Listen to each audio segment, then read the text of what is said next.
দীর্ঘ 11 বছর পর ফিফা র্যাঙ্কিং এর শীর্ষে উঠে এসেছে স্পেন। ফলে বর্তমান বিশ্ব চ্যাম্পিয়ন আর্জেন্টিনা নেমে এলো তালিকার 3 নম্বরে।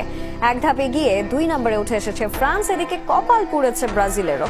র্যাঙ্কিং এর 6 নম্বরে নেমে গেছে তারা। এক ধাপ উন্নতিতে সেলেসাওদের আগের অবস্থান। 5 নম্বরে উঠে এসেছে ক্রিস্টিয়ানো রোনাল্ডোর পর্তুগাল।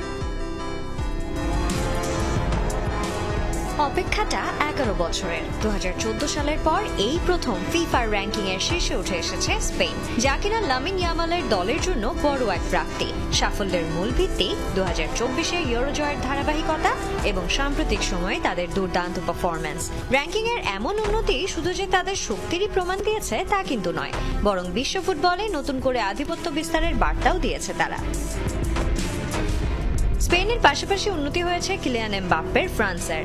এক ধাপে গিয়ে র্যাঙ্কিং এর 2 নম্বরে উঠে এসেছে তার দল। তবে স্পেন ও ফ্রান্সের এই উন্নতি কাল হয়ে এলো বিশ্ব চ্যাম্পিয়ন আর্জেন্টিনার। অবনতি হয়ে তালিকার 3 নম্বরে নেমে গেছে লিওনেল মেসির দল।